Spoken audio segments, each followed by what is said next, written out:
소닉 EXE. 평소 컴퓨터 게임을 좋아하는 톰이란 소년이 있었습니다. 톰은 특히 소닉 게임을 가장 좋아했습니다. 방학을 맞아 본격적으로 집에서 온종일 소닉 게임을 하던 톰은 자신에게 배달된 우편물 하나를 받게 됩니다. 보낸 사람은 친구 카일이었습니다. 2주 동안이나 연락이 없던 카일이 갑자기 우편물을 보낸 게 조금 이상하다고 생각했습니다. 안에는 편지와 CD 한 장이 들어있었습니다. 편지에는 카일이 손으로 직접 쓴 글이 적혀 있었는데 뭔가 다급한 듯 빨리 써내려간 것처럼 보였습니다.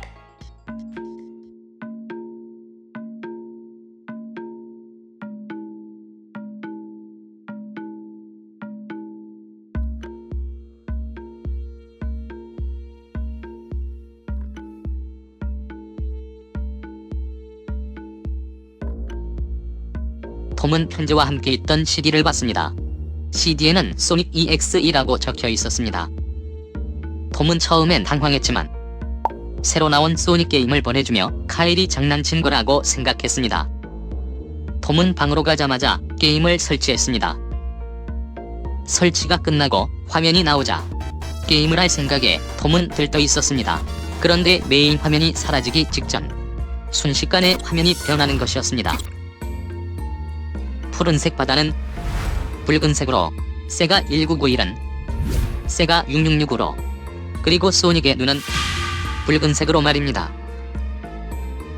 아주 잠깐 동안이었지만 톰은 그 장면을 똑똑히 목격했습니다. 게임 캐릭터는 테일즈와 너클즈, 그리고 닥터 에그맨, 이렇게 세 가지로 플레이할 수 있었는데 너클즈와 닥터 에그맨은 락이 걸려 있었기 때문에 톰은 테일즈를 선택해 게임을 시작했습니다.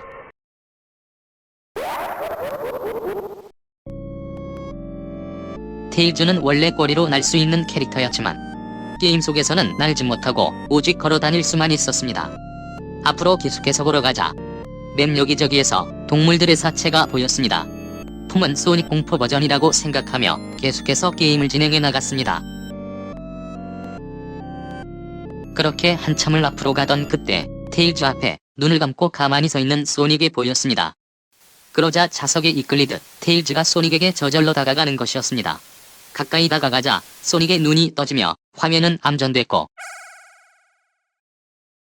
숨바꼭질 스테이지로 넘어가게 됩니다. 스테이지가 시작되자 테일즈가 슬프게 울고 있었습니다. 그때 갑자기 빨간색 눈동자의 소닉이 화면 여기저기에서 튀어나왔고 테일즈의 뒤에 나타나 쫓아오기 시작합니다. 소닉을 피해 앞으로 계속 도망갔지만 둘의 거리는 점점 좁혀져 갔고 결국 테일즈는 소닉에게 따라잡히게 됩니다. 떨고 있는 테일즈, 그 순간 소닉이 테일즈에게 손을 뻗으며 화면은 암전됐고 테일즈의 비명소리가 들려왔습니다. 톰은 공포스런 진행에 잠시 동안 놀랐지만 계속해서 게임을 하게 됩니다. 다시 시작된 게임에서 너클즈의 락은 풀려 있었고 톰은 너클즈를 선택해 게임을 시작했습니다.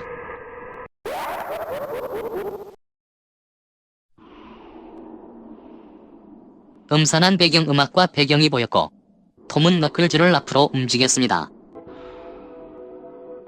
한참을 앞으로 가자 화면에 노이즈가 생기기 시작했고 맵은 케첩이 여기저기에 잔뜩 뿌려져 있는 모습으로 변해 있었습니다.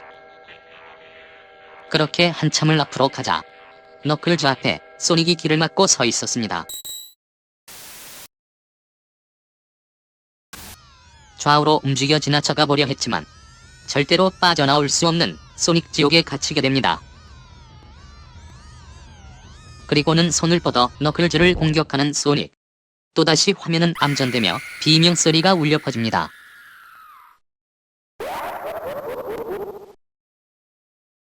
너무 기분 나쁜 스토리와 소름 돋는 게임 소리에 톰은 게임을 그만두고 자리를 일어나 침대에 누웠습니다. 며칠 내내 게임만 했던 톰은 금세 잠이 들었고 꿈을 꾸게 됩니다. 꿈속에서 톰은 도와달라며 울고 있는 테일즈와 너클즈를 보았습니다. 그들은 왜 자신들을 소닉에게 바쳤냐고 원망했습니다. 그리고 당장 도망치라고 했습니다. 그때 뒤에서 소닉의 웃음소리가 들렸고 테일즈와 너클즈는 순식간에 사라져버렸습니다. 소닉은 점점 다가왔습니다.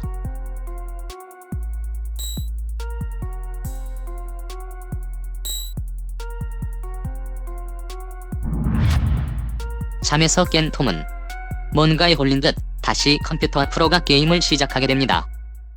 마지막 캐릭터인 닥터 에그맨을 선택했습니다.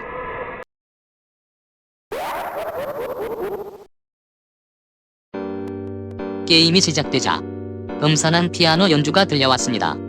톰은 닥터 에그맨을 움직였습니다. 앞으로 계속 가자.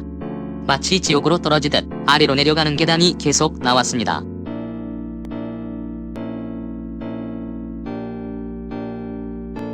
계단을 모두 내려와 다시 나타난 평평한 길을 걸어가자 또다시 에그맨 앞에 소닉이 등장했고 닥터 에그맨을 공격합니다. 화면은 암전되며 비명 소리가 들려왔습니다. 이어서 화면엔 붉은 눈동자로 쳐다보고 있는 소닉이 보였습니다. 소닉은 자신을 신이라고 말했습니다. 소닉이 화면에서 사라지자 다음 라운드가 준비됐냐는 질문이 나왔고 그 후 컴퓨터는 저절로 꺼져버리게 됩니다. 톰은 게임이 꺼지자 큰 숨을 내쉬었습니다. 그때 꺼진 모니터 화면 위로 빨간 불빛이 반사되어 보였습니다. 톰이 고개를 돌리자 뒤에는 톰을 쳐다보며 웃고 있는 소닉이 있었습니다.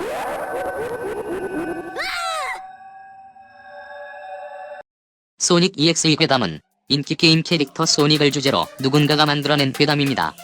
이후 괴담을 배경으로 만든 컴퓨터 게임이 인터넷에 등장하게 됩니다.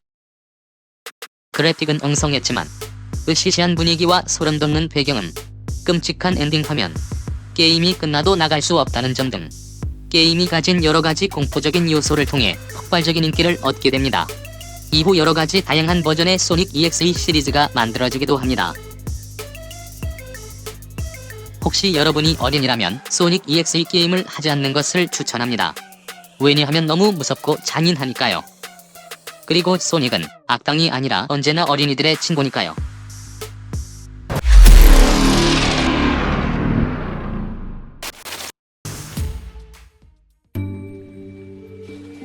익사한 벤.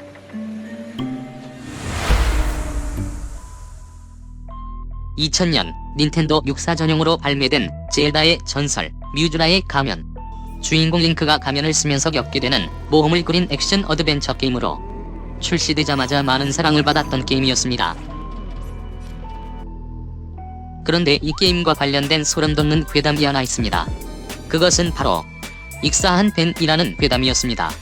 소름창고 60편에서는 익사한 벤 괴담에 대해 소개해보려고 합니다.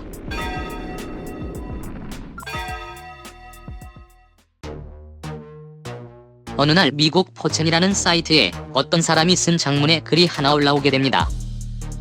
그는 우연히 닌텐도 64를 얻게 됐고 게임팩을 구하기 위해 동네 마켓에 갔다고 합니다. 게임을 고르던 그에게 어떤 할아버지가 다가와 손자가 하던 게임인데 지금은 필요 없어졌다며 낡은 게임팩 한 장을 건네줬다고 합니다. 바로 젤다의 전설 뮤즈라의 가면 CD였습니다. 비록 고전 게임이었지만 공짜 게임이 생겨 신이 난 그는 집에 돌아오자마자 게임을 플레이했다고 합니다.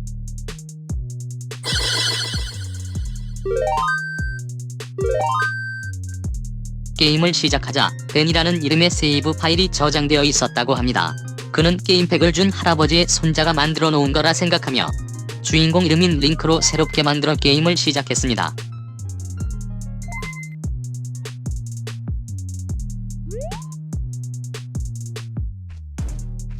게임이 시작되자 그는 이상한 점을 발견하게 됩니다. 만나는 캐릭터들마다 주인공을 링크라는 이름 대신 벤이라는 이름으로 부르는 것이었습니다. 세이브 파일이 꼬여서 그런 것이라고 생각한 그는 벤이라는 이름의 세이브 파일을 지워버립니다. 다시 게임을 시작하자 이번에는 아예 이름을 부르지 않고 빈칸으로 나오는 것이었습니다. 그는 뭔가 이상하다고 생각하며 계속 게임을 이어갔습니다. 이상한 점은 이것뿐이 아니었습니다. 맵 여기저기 섬뜩한 표정의 동상이 나타나 주인공을 따라다니는 것이었습니다. 그리고 배경음악이 거꾸로 재생되며 분위기를 공포스럽게 만들었습니다. 그렇게 한참을 돌아다니는데 갑자기 비명 소리가 들려왔습니다. 그리고는 새로운 날의 새벽이라는 메시지가 뜨며 주인공은 다른 장소로 텔레포트 됐습니다. 화면에는 해골 소년이 공중에서 주인공을 바라보고 있었습니다. 그는 활로 해골 소년을 쏘았습니다. 활에 맞은 해골 소년이 비틀거리자 두 발을 더 쐈고 세 번째 화살을 맞은 그때 해골 소년이 메시지를 보냈고 주인공 링크의 몸이 공중에 떠오르다가 그대로 불에 타버리는 것이었습니다. 그 모습을 본 글쓴이는 크게 놀랐습니다. 왜냐하면 주인공이 불에 타 죽는 상황은 애초에 존재하지 않았기 때문이었습니다. 그는 몇 번이나 다시 도전해봤지만 매번 불에 타 죽었습니다. 시간을 되돌리기 위해 오카리나를 불어봤지만 역시나 링크는 화염에 휩싸여 타버리는 것이었습니다. 잠시 후 메시지가 나타났습니다.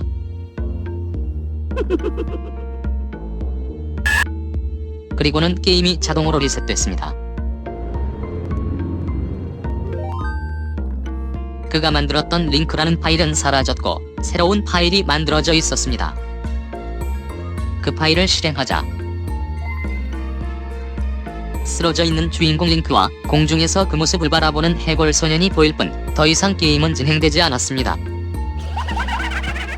얼마 뒤 갑자기 기괴한 웃음소리가 들렸습니다. 한참 동안 들려오던 웃음소리가 끝나자 게임은 다시 리셋됐습니다. 밀려온 공포감에 글쓴이는 그대로 게임을 끄고 잠을 잤습니다. 꿈속에서 아까 봤던 동상이 나타났고 자신을 벤이라고 말하며 따라왔습니다.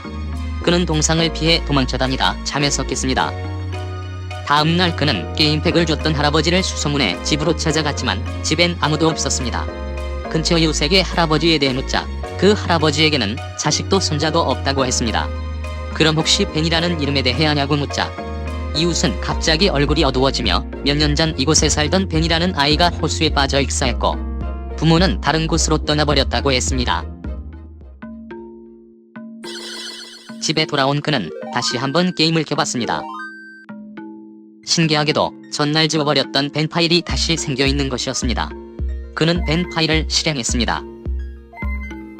게임이 시작되자 링크의 몸이 기괴하게 한쪽으로 꺾여있는 것이었습니다. 그리고 게임 텍스트는 깨져나오는 것이었습니다. 기괴한 몸을 이끌며 돌아다니자 새로운 날의 새벽이라는 메시지가 나오며 다른 곳으로 이동했습니다. 이동된 곳엔 마스크 상인 그리고 해골 소년과 동상도 보였습니다. 가까이 다가가도 아무런 말을 하지 않자 오카리나로 치유의 노래를 연주해봤습니다.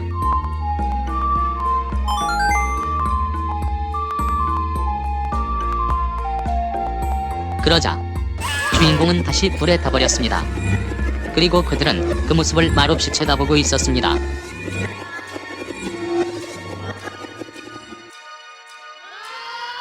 화면에는 주인공 링크가 새로운 가면을 쓰고 변신하는 모습이 보였고 다시 시작됐을 땐 물속을 돌아다닐 수 있는 캐릭터로 변해 있었습니다. 앞으로 움직이자 링크의 말 에포나가 특정 위치를 가리키며 계속해서 울어댔습니다. 그는 말이 가리키는 위치를 향해 헤엄쳐 갔습니다.